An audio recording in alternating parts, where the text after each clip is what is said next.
ഒരാൾ എന്നോടൊരു പെരുന്നാളിന്റെ സമയത്ത്, അയാൾ ഒരു ബിസിനസ്സുകാരനാണ്. അപ്പൊ അയാൾ പറഞ്ഞത്, കേൾക്കുന്നുണ്ടോ? കേൾക്കുന്നുണ്ട്. ഓക്കെ. അപ്പൊ അയാൾ പറഞ്ഞത് അയാൾക്ക് പെരുന്നാൾ സീസണിന്റെ സമയത്ത് അയാളെ പ്രൊഡക്റ്റിന് ഭയങ്കര സെയിലാണ്. അപ്പൊ ക്യാഷിന് ഭയങ്കര അത്യാവശ്യമുണ്ട്. അപ്പൊ കുറച്ച് ക്യാഷ് അയച്ച് മുടക്കി തന്നാല് ഈ പെരുന്നാളിന്റെ സീസൺ കഴിഞ്ഞാൽ നിങ്ങളുടെ മുതലും അതിനുള്ള നിങ്ങളുടെ ലാഭത്തിന്റെ ഓഹരിയും തരും, രണ്ടും തിരിച്ചു തരും എന്ന് പറഞ്ഞു. അപ്പൊ അങ്ങനെയുള്ള ഇതിൽ നമ്മൾ കൂടാൻ പറ്റുമോ? കാരണം അയാൾ തിരിച്ചു വരുമ്പോൾ നമ്മൾ കൊടുത്ത മുതലും അതുവരെ നടന്ന ബിസിനസിന്റെ സെയിൽസ് അനുസരിച്ചുള്ള ഒരു ലാഭവിഹിതം തരാന്നാണ് പറഞ്ഞിട്ടുള്ളത്. പിന്നെ അതോടൊപ്പം ചോദിക്കാനുള്ളത്, നമ്മളൊരു ബിസിനസ്സിൽ പാർട്ണർഷിപ്പ് കൂടുമ്പോൾ അത് ഹലാലായിരിക്കണമെങ്കിലുള്ള നിബന്ധനകൾ അത് ചോദിക്കാൻ കാരണം എന്താ വെച്ച് കഴിഞ്ഞാൽ, ഇപ്പോ ഞാൻ സൗദിയിലെ ജോലി ചെയ്യുന്നത്. അപ്പൊ അവിടെ പല ആളുകളും പല സ്ഥാപനങ്ങളും തുടങ്ങുമ്പോൾ ഈ സാധാരണ കടകളിലൊക്കെ ജോലി ചെയ്യുന്ന ആളുകൾ 20,000 30,000 കൊടുത്ത് പാർട്ണർഷിപ്പ് കൂടും. ഓരോ കച്ചവടത്തിൽ ലാഭം ഉണ്ട്, എന്തിനും തരും, ഇല്ലെങ്കിൽ തരൂല്ല. പിന്നെ നമ്മളെ പൈസ നമുക്ക് എപ്പോഴും ആവശ്യം ഉണ്ടെങ്കിൽ നമ്മൾ തിരിച്ചു തരും ചെയ്യും. ഇങ്ങനത്തെ ഒരു സിസ്റ്റം ഉണ്ട്. പിന്നെ ചിലത് ഒരാള് എല്ലാവരും പൈസ വാങ്ങിയിട്ട് വേറെ എവിടെയും കൊണ്ടുപോയാണ്ട് അയാൾ കൊടുക്കുക സ്ഥാപനത്തിട്ട് ആ നമ്മളിന് പൈസ വാങ്ങിയാൽ നമുക്ക് ലാഭം തരിക. അപ്പൊ നമ്മൾ കൊടുത്ത പൈസക്ക് അയാളാണ് മസൂര്. നമ്മളെ പൈസ എങ്ങനെയായാലും നഷ്ടമാണെങ്കിൽ അയാളെ നമുക്ക് ആ കൊടുത്ത പൈസ നമുക്ക് തിരിച്ചു തരണതിന്റെ അഗ്രിമെന്റ് ഉണ്ട്. അപ്പൊ ഇങ്ങനത്തെ രീതികളിലൊക്കെ എന്താണ്, ഇതെന്താണ് ശരിക്കും ഒരു ഹലാലായ ഹറാമല്ലാത്ത രീതി എന്ന് വ്യക്തമായി തന്നാൽ നന്നായിരുന്നു. പരിമിതമായ സമയമായതുകൊണ്ട് ചോദിക്കുന്നവർ കുറച്ച് പ്രിസൈസ്ഡ് ആയിട്ട് ചോദിച്ചാൽ നമുക്ക് കുറച്ചും കൂടെ ഇത് പറയാൻ പറ്റും.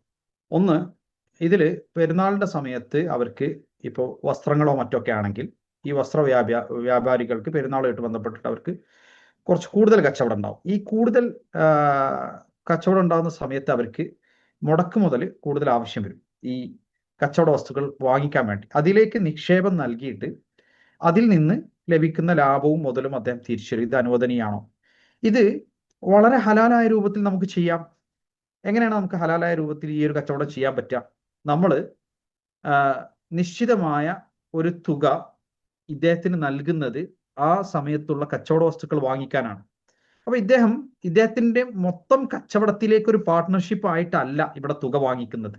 തുക വാങ്ങിക്കുന്നത് കച്ചവട വസ്തുക്കൾ വാങ്ങിക്കാനും അത് കച്ചവടം ചെയ്താൽ അതിൽ വരുന്ന ലാഭം ഈ നിക്ഷേപിച്ച ആളുകൾക്ക് വീതിച്ചു കൊടുക്കാനും എന്നുള്ള രൂപത്തിലാണ്. ആ നിലക്ക് കണക്കാക്കാം. പക്ഷെ കണക്ക് കൃത്യമായി അദ്ദേഹം നോട്ട് ചെയ്യണം. അതായത് ഒരു കണ്ടെയ്നർ സാധനങ്ങൾ വാങ്ങാൻ ഇദ്ദേഹം ഇത്ര തുക ഓരോരുത്തരുടെ കയ്യിൽ നിന്നായി വാങ്ങിച്ചു. ആ കണ്ടെയ്നർ വിറ്റപ്പോൾ അതിൽ നിന്ന് ഇത്രയാണ് ഏകദേശം ലാഭം വന്നത്. എന്ത് ചെയ്യുന്നു? ആ മുതല് ആദ്യം തിരിച്ചു നൽകിയ ശേഷം ബാക്കിയുള്ളതിനാണ് നമ്മൾ ലാഭം എന്ന് പറയാം. അപ്പൊ ലാഭം ഉണ്ടെങ്കിൽ ആ ലാഭം ഇവർക്ക് വീതിച്ചു നൽകും. ഇവിടെ ഉള്ളൊരു വിഷയം എന്താണെന്ന് വെച്ചാൽ, ഈ കരാറ് നിഷിദ്ധാക്കുക എപ്പോഴാണെന്ന് വെച്ചാൽ, ലാഭമാണെങ്കിലും നഷ്ടമാണെങ്കിലും മുതൽ ഞാൻ തിരിച്ചു തരാമെന്ന് പറയുമ്പോഴാണ്. നേരെ മറിച്ചിട്ട് ഇവിടെ നിങ്ങൾക്ക് ആ ലാഭം നിങ്ങൾ എടുക്കുമ്പോൾ അത് ഹലാലാവണമെങ്കിൽ അതിന്റെ നഷ്ടസാധ്യതകളെ കുറിച്ചും ഇതിന് വല്ല നഷ്ടം ഉണ്ടാവുമോ, നഷ്ടം വരികയാണെങ്കിൽ എങ്ങനെയൊക്കെ വരാം, സാധ്യതകൾ എന്തൊക്കെ എന്നുള്ളത് നിങ്ങൾ ചോദിച്ച് മനസ്സിലാക്കണം. അങ്ങനെ നഷ്ടം വന്നു കഴിഞ്ഞാൽ അത് സഹിക്കാൻ നിങ്ങൾ ബാധ്യസ്ഥരായിരിക്കും. നമ്മുടെ നാട്ടിലുള്ള മറ്റൊരു വലിയ പ്രശ്നം എന്താ വെച്ചാൽ, ഈ രൂപത്തിൽ പല നിലക്കും നിക്ഷേപങ്ങൾ കൊടുക്കാൻ നമ്മൾ തയ്യാറാകും. നഷ്ടം വന്നു കഴിഞ്ഞാൽ ആ നഷ്ടം ഞാൻ അറിയില്ല, അല്ലെങ്കിൽ എനിക്ക് ഞാൻ നിക്ഷേപിച്ച മുഴുവൻ തുകയും തിരിച്ചു തരണം എന്ന് പറയുന്ന രൂപത്തിലുള്ള ഒരു സാഹചര്യം കാണാറുണ്ട്. അപ്പൊ അത് നമ്മൾ ഒഴിവാക്കണം. നേരെ മറിച്ച് ഇതിൽ ലാഭം ഉണ്ടെങ്കിൽ ലാഭം ഉണ്ടാവും. ഇദ്ദേഹത്തിന് ടോട്ടൽ കച്ചവടത്തിലേക്ക് നിങ്ങളെ പാർട്ട്ണർ ആക്കല്ല, കുറച്ച് സാധനങ്ങൾ വാങ്ങണം. ആ വാങ്ങിക്കുന്നതിലേക്ക് ഇദ്ദേഹം എന്ത് ചെയ്യുന്നു? ഇൻവെസ്റ്റ്മെന്റ് സ്വീകരിക്കുന്നു, സാധനം വാങ്ങിക്കുന്നു, വിൽക്കുന്നു. ഈ വാങ്ങിച്ച സാധനത്തിന്റെ മുടക്കുമുതൽ എത്ര എന്നുള്ളതും വിറ്റത് എത്ര എന്നുള്ളതും അതിലെ ലാഭവും കണക്കാക്കുന്നു.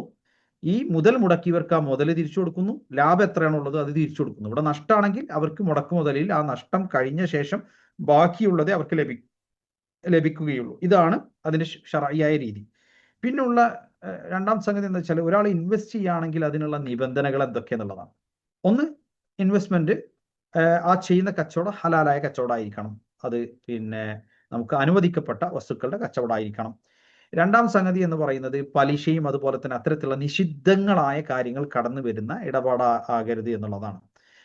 മൂന്നാമത്തെ കാര്യം എന്താണെന്ന് വെച്ചാൽ പ്രോഫിറ്റ്, അതായത് ലാഭവും നഷ്ടവും എത്രയെന്ന് വിലയിരുത്തിയ ശേഷം ലാഭനഷ്ടങ്ങൾ വീതം വെക്കുന്നതാകണം.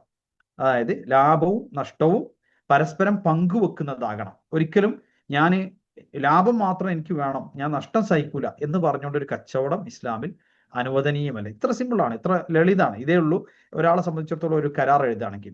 അതിൽ തന്നെ അസറ്റ്, അതായത് ഇപ്പൊ നമ്മൾ ബിൽഡിങ്സ്, അതേപോലെ തന്നെ ഇപ്പം സ്കൂൾ അല്ലെങ്കിൽ ഹോസ്പിറ്റൽ തുടങ്ങിയിട്ടുള്ള അസറ്റ്സ് നമ്മൾ ഈ ക്യാഷ് വാങ്ങി ബിൽഡ് ചെയ്യുകയാണെങ്കിൽ സ്വാഭാവികമായിട്ടും നമ്മൾ പാർട്ട്ണർഷിപ്പ് കൊടുക്കേണ്ടി വരും. നേരെ മറിച്ച് കച്ചവട വസ്തുക്കളിലേക്ക് വേണമെങ്കിൽ നിങ്ങൾക്ക് ബിസിനസ്സിൽ പാർട്ട്ണർഷിപ്പ് കൊടുക്കാതെയും ഇൻവെസ്റ്റ്മെന്റ് സ്വീകരിക്കാം. ആ വസ്തുവാണ് വിൽക്കുന്നതോടുകൂടി അതിന്റെ ലാഭം നമുക്ക് തിട്ടപ്പെടുത്താൻ സാധിക്കും. അതാണ് അതിന്റെ വ്യത്യാസം. അപ്പോൾ ആ വസ്തു അല്ലെങ്കിൽ ഒരു പ്രൊജക്റ്റ് ഉണ്ട്, ഒരു പ്രത്യേക പ്രൊജക്റ്റ് നമുക്ക് ഗവൺമെന്റിൽ നിന്ന് ഒരു പ്രൊജക്റ്റ് ലഭിച്ചു. ആ പ്രൊജക്റ്റ് കംപ്ലീറ്റ് ചെയ്യാൻ നമുക്ക് ആദ്യം ഇനീഷ്യലി അത് ചെയ്യണമെങ്കിൽ ഇത്ര ക്യാഷ് ആവശ്യമുണ്ട്. നമ്മൾ ആളുകളിൽ നിന്ന് ഇൻവെസ്റ്റ്മെന്റ് വാങ്ങിച്ചു, നമ്മൾ ആ പ്രൊജക്റ്റ് കംപ്ലീറ്റ് ചെയ്യുമ്പോൾ അതിന്റെ ലാഭനഷ്ടം കണക്കാക്കുന്നു. സ്വാഭാവികമായിട്ടും മുതൽ കഴിച്ച് മിച്ചം വന്നതാണ് ലാഭം എന്ന് പറയാം. അപ്പൊ ആദ്യം നമ്മൾ മുതലുകൾ അതിന്റെ ആളുകൾക്ക് തിരിച്ചു കൊടുക്കും, എന്നിട്ട് മിച്ചമുണ്ടെങ്കിൽ ലാഭം നൽകും. അപ്പം നഷ്ടത്തിലാണെങ്കിൽ കിട്ടുന്ന മുതൽ തന്നെ അവർക്ക് എന്തായിരിക്കും, കുറവായിരിക്കും ലഭിക്കാം. ഇതാണ് അതിന്റെ ശറഈയായ മാനദണ്ഡം എന്ന് പറയുന്നത്.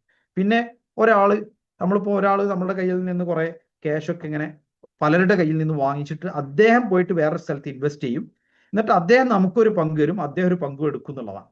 ഇതിന് വക്കാല എന്നാണ് പറയുക. ശരിക്കും നമ്മൾ അനുവദനീയമായ രൂപത്തിൽ ബിസിനസ് ചെയ്യാനോ അല്ലെങ്കിൽ ബിസിനസ് ചെയ്യുന്നവരുടെ അടുത്ത് പോയിട്ട് അവരുടെ ബിസിനസ്സിൽ നിക്ഷേപിച്ച് അതിൽ നിന്ന് ലാഭം ഉണ്ടാക്കാനൊക്കെ വേണ്ടിയിട്ട് നമ്മൾ മറ്റൊരാളെ ഏൽപ്പിക്കാം. ആ ഏൽപ്പിക്കുന്ന പ്രക്രിയയാണിത്.